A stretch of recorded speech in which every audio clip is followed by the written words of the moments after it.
Grimm's Fairy Tales, The Golden Bird, by Jacob Grimm and Wilhelm Grimm. Translated by Edgar Taylor and Marion Edwards. A certain king had a beautiful garden, and in the garden stood a tree which bore golden apples. These apples were always counted, and about the time when they began to grow ripe, it was found that every night one of them was gone.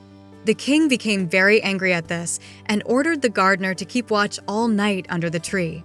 The gardener set his eldest son to watch, but about 12 o'clock he fell asleep, and in the morning another of the apples was missing.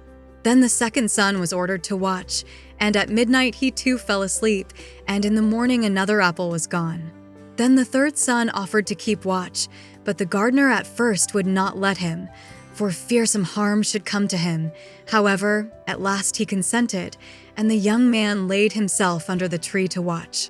As the clock struck 12, he heard a rustling noise in the air, and a bird came flying that was of pure gold, and as it was snapping at one of the apples with its beak, the gardener's son jumped up and shot an arrow at it. But the arrow did the bird no harm, only it dropped a golden feather from its tail and then flew away. The golden feather was brought to the king in the morning, and all the council was called together. Everyone agreed that it was worth more than all the wealth of the kingdom, but the king said, "One feather is of no use to me. I must have the whole bird." Then the gardener's eldest son set out and thought to find the golden bird very easily. And when he had gone but a little way, he came to a wood, and by the side of the wood he saw a fox sitting. So he took his bow and made ready to shoot at it. Then the fox said, "Do not shoot me, for I will give you good counsel. I know what your business is, and that you want to find the golden bird. You will reach a village in the evening, and when you get there, you will see two inns opposite to each other, one of which is very pleasant and beautiful to look at. Go not in there, but rest for the night in the other, though it may appear to you to be very poor and mean." But the son thought to himself, "What can such a beast as this know about the matter?" So he shot his arrow at the fox, but he missed it, and it set up its tail above its back and ran into the wood. Then he went his way, and in the evening came to the village where the two inns were, and in one of these were people singing and dancing and feasting, but the other looked very dirty and poor. "I should be very silly," said he, "if I went to that shabby house and left this charming place." So he went into the smart house and ate and drank at his ease, and forgot the bird and his country too. Time passed on, and as the eldest son did not come back, and no tidings were heard of him, the second son set out, and the same thing happened to him. He met the fox, who gave him the good advice, but when he came to the two inns, his eldest brother was standing at the window where the merrymaking was, and called to him to come in, and he could not withstand the temptation, but went in, and forgot the golden bird and his country in the same manner.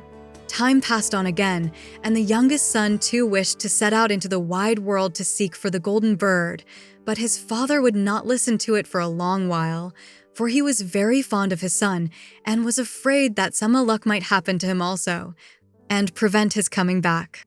However, at last it was agreed he should go, for he would not rest at home, and as he came to the wood, he met the fox, and heard the same good counsel. But he was thankful to the fox, and did not attempt his life as his brothers had done. So the fox said, "Sit upon my tail, and you will travel faster."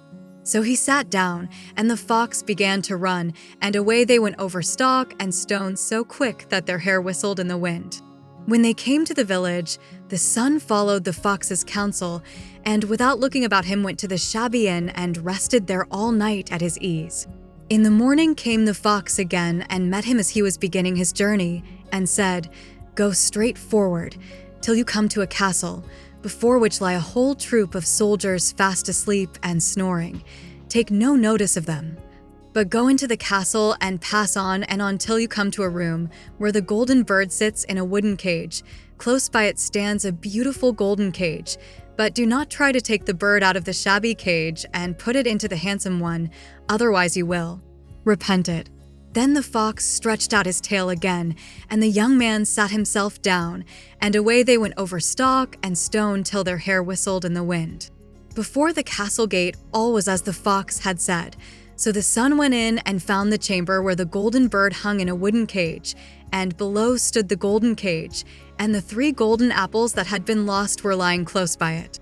Then thought he to himself, it will be a very droll thing to bring away such a fine bird in this shabby cage. So he opened the door and took hold of it and put it into the golden cage. But the bird set up such a loud scream that all the soldiers awoke, and they took him prisoner and carried him before the king. The next morning the court sat to judge him, and when all was heard, it sentenced him to die, unless he should bring the king the golden horse which could run as swiftly as the wind, and if he did this, he was to have the golden bird given him for his own. So he set out once more on his journey, sighing and in great despair, when on a sudden his friend the fox met him and said, "You see now what has happened on account of your not listening to my counsel.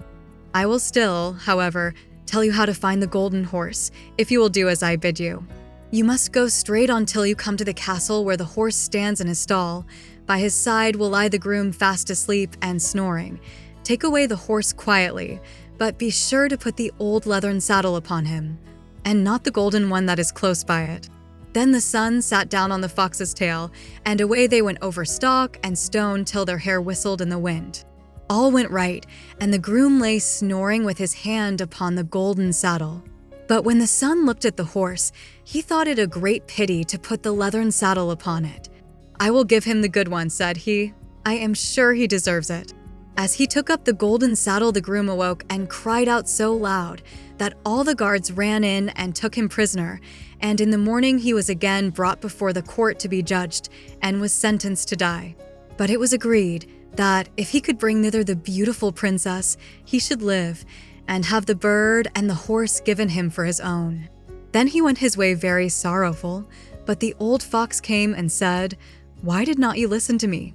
If you had, you would have carried away both the bird and the horse, yet will I once more give you counsel.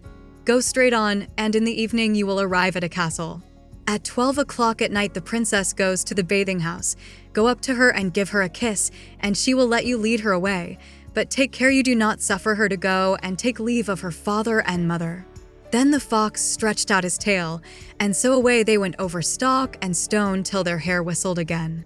As they came to the castle, all was as the fox had said, and at 12 o'clock the young man met the princess going to the bath and gave her the kiss, and she agreed to run away with him, but begged with many tears that he would let her take leave of her father. At first he refused, but she wept still more and fell at his feet, till at last he consented. But the moment she came to her father's house the guards awoke, and he was taken prisoner again.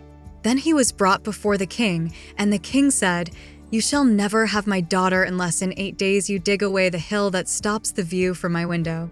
Now this hill was so big that the whole world could not take it away, and when he had worked for 7 days, and had done very little, the fox came and said, "Lie down and go to sleep. I will work for you." And in the morning he awoke, and the hill was gone. So he went merrily to the king, and told him that now that it was removed, he must give him the princess. Then the king was obliged to keep his word, and away went the young man and the princess. And the fox came and said to him, "We will have all 3, the princess, the horse, and the bird." "Ah," said the young man, "that would be a great thing, but how can you contrive it?" "If you will only listen," said the fox, "it can be done. When you come to the king, and he asks for the beautiful princess, you must say, 'Here she is.' Then he will be very joyful, and you will mount the golden horse that they are to give you, and put out your hand to take leave of them, but shake hands with the princess last. Then lift her quickly onto the horse behind you, clap your spurs to his side, and gallop away as fast as you can." All went right. Then the fox said, "When you come to the castle where the bird is, I will stay with the princess at the door, and you will ride in and speak to the king, and when he sees that it is the right horse, he will bring out the bird, but you must sit still, and say that you want to look at it to see whether it is the true golden bird, and when you get it into your hand, ride away." This, too, happened as the fox said. They carried off the bird, the princess mounted again, and they rode on to a great wood. Then the fox came and said, "Pray kill me and cut off my head and my feet." But the young man refused to do it. So the fox said, "I will at any rate give you good counsel. beware of two things: ransom no one from the gallows, and sit down by the side of no river." Then away he went. Well, thought the young man, it is no hard matter to keep that advice.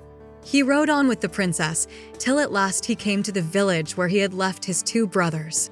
And there he heard a great noise and uproar, and when he asked what was the matter, the people said, "Two men are going to be hanged."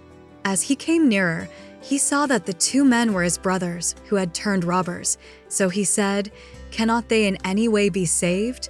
But the people said no, unless he would bestow all his money upon the rascals and buy their liberty. Then he did not stay to think about the matter, but paid what was asked, and his brothers were given up and went on with him towards their home. And as they came to the wood where the fox first met them, it was so cool and pleasant that the two brothers said, "Let us sit down by the side of the river and rest a while, to eat and drink." So he said, "Yes," and forgot the fox's counsel, and sat down on the side of the river. And while he suspected nothing, they came behind and threw him down the bank and took the princess, the horse, and the bird, and went home to the king their master and said, "All this have we won by our labor."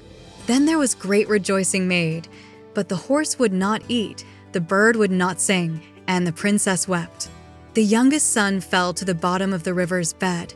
Luckily, it was nearly dry, but his bones were almost broken, and the bank was so steep that he could find no way to get out.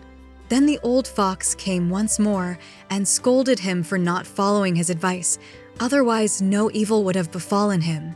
"Yet," said he, "I cannot leave you here, so lay hold of my tail and hold fast."